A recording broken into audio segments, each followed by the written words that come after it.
안녕하세요. 결혼한 지 3년 된 30대 여성이에요. 평소에 종종 다른 분들의 사연을 들으며 울고 웃고 하는데 오늘은 저도 하고 싶은 이야기가 있어서 이렇게 사연을 적게 되었어요. 저희 신우에 관한 이야기인데요. 솔직히 어디서부터 사고방식이 뒤틀린 건지 이해도 안 되고, 아니 누가 애 낳으라고 협박한 것도 아니고 자기가 좋아서 둘이나 낳아놓고 피 한 방울 안 섞인 저더러 그러는 건지 도대체 이해가 안 됩니다. 그래도 남편 누나라서 차마 어디 가서 속 시원히 말 한 번 못했던 이야기예요. 남편과 저는 봉사활동을 하다가 알게 된 사이입니다. 먼저 제가 봉사활동을 하게 된 계기는 당시 저는 나고 자란 고향을 떠나 서울에서 직장 생활을 하고 있었는데요. 언젠가부터 단순하게 친구들하고 만나서 놀고 그러는 거 말고 뭔가 좀 더 의미 있는 일, 사회에 도움이 될 만한 일을 하고 싶더라고요. 그렇게 생각만 하다가 우연히 기회가 닿아 보육원에서 봉사활동을 하게 되었어요. 반면에 남편은 당시 다니고 있던 회사가 제가 봉사활동하던 보육원에 도움을 주고 있었거든요. 그래서 반강제로 봉사활동도 참여하게 되었다고요.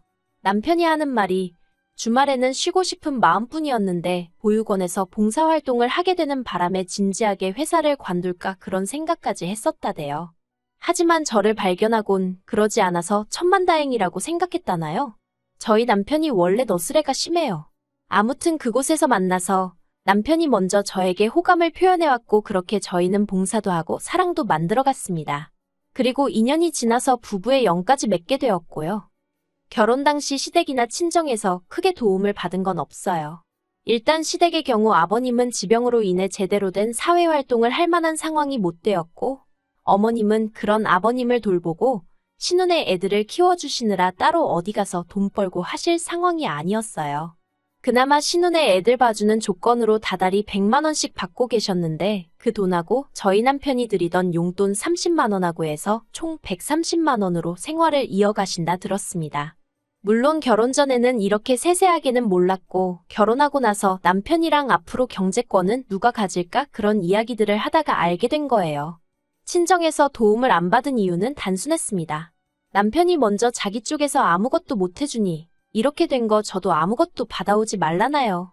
그리고 그때는 제 눈에 콩깍지가 씌어도 단단히 씌어 있었는지 그런 남편의 모습이 왠지 패기가 넘쳐 보여서 냉큼 알겠다고 했네요. 저희 남편에 대해서 조금 더 이야기를 해보자면 남편에게는 위로 4살 많은 누나, 그러니까 저에겐 신우지요. 신우가 하나 있어요. 하지만 요새같이 형제자매가 한둘밖에 안 되는 시대에 장남차남 장녀차녀 그런 게 뭐 그렇게 중요한가 싶네요. 저도 친정에서 차녀지만 행여 집안에 무슨 일이라도 있으면 능력되고 시간 있는 사람이 해결하면 되지 그게 꼭 나이 순일 필요는 없다고 생각하거든요.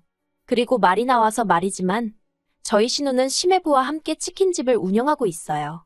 그런데 인터넷에서 후기라던가 찾아보면 솔직히 장사가 잘 되는 편은 아닌 것 같대요. 맛없다 눅눅하다 욕도 많이 먹고 사실 결혼 전에는 신혼외가 장사를 한다 그 정도만 알고 있었지 업종이라던가 몇 시까지 하고 그런 세세한 사정은 잘 알지 못했거든요. 저도 굳이 물어볼 생각을 못했고 남편도 먼저 말해주지 않았으니까요. 나중에 왜 말 안 했냐고 지나가듯 한번 물었는데 자랑거리도 아니고 굳이 뭐하러 말하나 싶었다나요. 하지만 장사가 어떻게 되건 간에 신혼에는 새벽 2시까지 장사를 이어가는 날이 많았고 그렇다 보니 자연스레 어머님이 애들을 봐주시게 된 모양이 돼요. 그런데 앞에서 제가 100만 원이라고 얘기했던 거 기억하시나요? 저는 솔직히 처음 들었을 때 애들 한 명당 100만 원씩 받으신다는 줄 알았어요. 그게 요새는 입주시터들은 300조도 안 들어오는 일도 있다더라고요. 그런데 아무리 친정어머니라 해도 그렇지 어떻게 남자애들을 둘이나 그것도 일주일에 6일씩 맡기면서 딱 100만 원이라니? 너무한다 싶대요. 물론 모녀 사이에 괜찮다고 이야기가 되었으니 그랬겠지만요. 한편 남편과 결혼한 지 반년쯤 되어가던 시기에 아버님이 돌아가셨습니다. 지병으로 인한 심근경색이었는데 당시 어머님은 신혼의 애들하고 거실에서 잠이 드셔서 방에서 주무시던 아버님께 무슨 일이 있었는지 전혀 모르셨다고 들었어요. 그래서인지 아버님이 돌아가신 이후로 한동안 어머님이 이게 다 당신 탓이라며 스스로를 많이 원망하고 자책하셨지요. 저러다 어떻게 되시는 거 아닌가 싶을 정도로 많이 힘들어하셨어요. 그래도 시간이 약이라더니 한 달 정도 지나니 상황이 어느 정도 정리가 되어갔습니다. 어머님도 전보다는 훨씬 안정적인 모습을 보이셨고요. 그래서 다행이다 싶었는데 엄밀히 말하면 그래도 저는 남이고 남편은 자식이라 그런지 그런 어머님을 여전히 불안하게 보는 눈치였어요. 그리고 남편이 저한테 대놓고 말하지는 않았지만 혼자 되신 어머님을 저희 집으로 모시고 오고 싶어 하는 것 같대요. 하지만 제가 못된 건지 남편이 먼저 직접적으로 저에게 묻기 전까지는 굳이 제가 나서서 우리가 어머님 모실까? 그런 이야기는 하고 싶지 않았습니다. 솔직히 아무리 어머님이랑 저랑 특별히 나쁜 사이는 아니었다고 하더라도 한 집에서 같이 사는 건 꿈에서도 생각해 본 적이 없던 일이라 엄두가 안 났거든요. 그러다 결국 하루는 퇴근한 남편이 할 말이 있다면서 평소에는 잘 마시지도 않는 소주까지 사들고 집에 왔대요. 그리고 아니나 다를까? 역시나 남편이 합가 이야기를 꺼냈습니다. 우리가 결혼도 반반했고 효도도 셀프로 하기로 하긴 했지만 그래도 지금은 특수한 상황이지 않냐면서 이번 한 번만 자기 입장에서 생각해주면 안 되겠냐고요. 솔직히 그런 남편의 이야기를 듣고 있으니 마음이 많이 복잡해지대요. 사랑하는 남편이 힘들어하니 나 죽었다 치고 눈 딱 감고 그냥 어머님이랑 같이 살자고 할까 그런 생각도 들었다가 동시에 그랬다가 네 팔자 네가 꼰 거라는 소리나 듣게 되는 거 아닌가. 그 짧은 시간 동안 별의별 생각들이 다 들었지요. 하지만 저도 부모님이 계시고 저희 부모님이라고 천년만년 건강하실 거란 보장은 없잖아요. 언젠가 저도 남편의 양해와 이해가 필요할지도 모르는 일이고요. 그래서 결국 무조건 안 된다 하는 대신 어머님하고 앞으로 몇 달이나 같이 지내자는 거냐고 물었습니다. 솔직히 제가 속으로 기대한 건 1, 2년 정도였고 막말로 어머님 돌아가실 때까지 모셔야 한다고 하면 그건 싫다고 해야겠다고 생각했어요. 그런데 남편이 화색을 보이며 일단 1년 정도 살아보고 같이 더 살지 말지는 그때 가서 정하면 안 되겠냐대요. 제 말은 그런 뜻이 아니었는데 아차 싶었습니다. 하지만 너무 기뻐하는 남편을 보고 있으니 싫다 소리를 참아 못하겠더라고요. 그래서 일단은 알겠다고 한번 생각해보겠다 했지요. 그런데 그와 동시에 벼랑간 머릿속을 스치며 그럼 형님네 애들은 어떻게 되는 건가 하는 생각이 들었습니다. 신혼의 애들은 초등학생들로 학원도 다니질 않아서 모든 시간을 어머님네서 보내고 있었거든요. 그런데 저희 집으로 어머님이 오시게 되면 걔들 저녁은 어떡하나 뜬금없지만 그런 걱정이 되대요. 그래서 남편더러 신혼의 애들은 그럼 이제 어디로 가냐고 물었습니다. 그랬더니 남편이 마치 제가 이상한 질문이라도 한다는 듯 쳐다보더니 애들도 여기로 와야지 그러는 게 아니겠어요?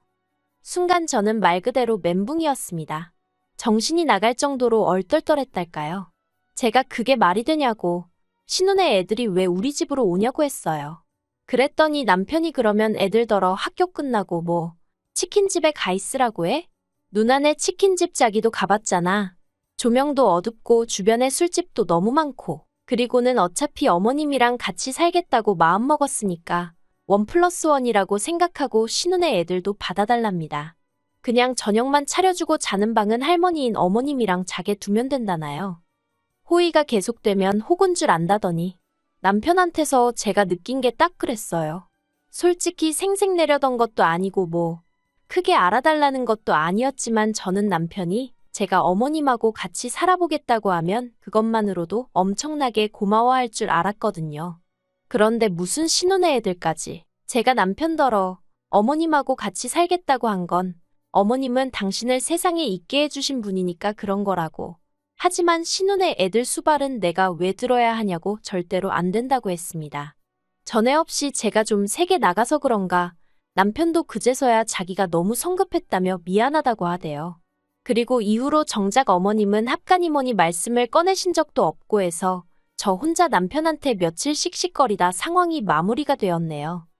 그러다 최근에 문제가 터졌습니다. 사실 지난해와 달리 올해 초부터 어머님이 유난히 피곤하다. 여기가 안 좋다 저기가 어떻다 그런 말씀을 자주 하시긴 하셨어요. 그리고 그런 말씀을 하실 때마다 제가 다른 사람한테 말을 하고 그런 건 아니지만 혼자서 몇 년이나 더 지내실 수 있으려나?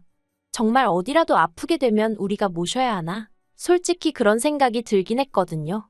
그런데 그런 와중에 어머님이 저희 부부와는 물론이고 신혼에 와도 상의 없이 어느 날 갑자기 더는 신혼의 애들 못 돌봐준다고 그러니 알아서 하라고 했다는 거예요. 저는 그 소식을 전해 듣고 이제 신우네가 어머님을 모시고 살거나 아니면 신우나 신우 남편 둘 중에 한 명은 치킨집에서 손을 떼겠구나 하고 짐작만 했어요. 남편도 제 이야기를 듣더니 그렇게 되겠다면서 동의를 했고요. 그런데 이게 웬걸. 신우가 저한테 연락을 해왔습니다. 그리고 신우가 하는 이야기는 정말 상상치도 못한 황당한 스토리대요. 사실 어머님의 상황과 별개로 남편과 저는 슬슬 아이를 가질 준비를 하고 있었어요.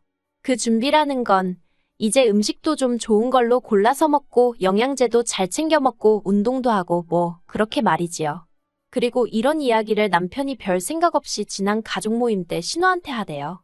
그런데 신우가 그 이야기를 꺼내면서 하는 말이 저더러 어차피 올해 애 가지면 회사 관둘 거 아니냐입니다. 그러니까 어차피 관둘 거 조금만 더 일찍 관두고 어머님이랑 당신애들 좀 챙겨주면 안 되냐대요. 그러면 어머님한테 애들 봐주시는 몫으로 드리던 돈도 저에게 주겠다면서요. 제가 황당해서 신우더러 지금 형님네 애들 때문에 저더러 회사를 관두라는 거냐고 단도직입적으로 물었습니다. 그러자 신우가 꼭 그런 건 아니지만 제가 조금만 배려를 해주면 어머님도 그렇고 자기네도 그렇고 상황이 나아진다는 뜻이래요. 그러면서 제 결정에 두 가정의 목숨이 달려있다나요? 솔직히 신우가 회사 생활을 안 해봐서 회사의 출산휴가라던가 육아휴직을 잘 모르나 싶기도 하고 그래서 신우한테 조목조목 설명을 해줬어요. 저는 육아휴직이 보장되는 회사에 다니고 있고 혹시나 나중에 복직을 하는데 상황이 여의치 않아서 퇴사를 하게 되면 그때는 권고사직 처리가 되기 때문에 실업급여도 얼마 받을 수 있다. 근데 지금 관두면 저는 말 그대로 아무것도 못 받는다. 그러니 형님 말씀대로 해드릴 수가 없다. 그렇게 딱 잘라 말했지요. 그랬더니 신우가 또 한다는 말이 그래서 내가 한 달에 100만 원씩 준다고 하잖아 그럽니다. 어처구니가 없어서 솔직히 어디 가서 제 입으로 얼마를 벌고 어쩌고 그런 이야기하는 거 별로 안 좋아하거든요. 사람들 반응이 씁쓸한 게 자기들 생각보다 적게 벌면 무시하고 자기들 생각보다 많이 벌면 인정을 안 해주고 어느 쪽 반응이든 기쁘지가 않아서 언젠가부터 수입에 있어서는 말을 아끼고 있어요. 그런데 신우가 계속 그놈의 100만 원을 들먹이면서 저를 설득하려고 드니까 나중엔 화가 다 나더라고요. 그래서 신우더러 형님, 저 한 달에 400씩 벌어요. 그랬습니다. 그러자 신우가 저를 황당하다는 듯 쳐다보더니 그래서 100만 원은 뭐 돈 같지도 않다는 거야 하고 시비를 거는 게 아니겠어요. 그때 깨달았습니다. 지금 신우랑 아무리 이야기를 해도 해결되는 일은 하나도 없이 나 혼자 화만 나겠다는 사실을요. 그래서 신우더러 순리대로 살라고 했습니다. 애는 애 엄마가 키우는 게 맞지. 할머니한테 맡겼다가 이제 외숙모한테 맡길 생각을 하시느냐고. 그렇게 불쌍한 애 이손저손 타게 하지 마시고 이참에 아이랑 한번 시간을 보내보시라 했습니다. 그랬더니 신우가 저더러 애도 없는 게 아는 척 하지 말라고 또 한 소리 하대요. 그리고 저도 더는 신우의 막말을 듣고만 있을 수가 없어서 애가 있어도 아무것도 모르는 형님보단 제가 나은 것 같다고 받아쳐버렸어요. 그랬더니 이제 신우가 돈 좀 번다고 사람 무시하냐? 너 내가 장사한다고 무시하는 거지 하고 온갖 억지를 써대더라니까요. 결국 결론부터 이야기하자면 신우는 치킨집에서 나와 지금 집에서 애 키우며 살림하고 있어요. 저 때문에 외벌이가 되어 먹고 살기가 빡빡하다는 말도 안 되는 소리를 하면서 저희 남편더러 생활비를 보태달라고 했었답니다. 저한테는 비밀로 하고요. 하지만 저희 남편은 저에게 비밀이란 없는 사람이라 제가 신우더러 경제권은 제 손에 있으니 돈 관련 이야기는 저한테 하셨으면 좋겠다고 문자 한 통 보냈습니다. 그랬더니 답장도 없대요. 그리고 어머님은 저희 남편이나 신우 둘 중 그 누구와도 합가를 하지 않으셨어요. 어머님은 당신은 애시당초 합가의 뜻이 없었는데 왜 당신 딸이 오바를 한지 모르겠다면서 저한테 괜히 안 들어도 될 욕을 먹었다고 미안하다 해주셨습니다. 남편도 나중에서야 신우가 저에게 퍼부은 막말을 듣게 되었고 저한테 정말 저런 누나를 둬서 미안하다며 몇 번이고 사과를 해왔고요. 저는 신우가 밉고 재수없는 거지 남편한테는 그 정도로 나쁜 감정은 아니었거든요. 그래서 남편더러 조금만 더 나를 챙겨달라고 부탁하곤 더는 따져묻지 않기로 했어요. 지금은 신우네와는 왕래하지 않고 오로지 어머님하고만 한 달에 한두 번씩 만나며 적당한 거리를 유지하고 지내는 중입니다.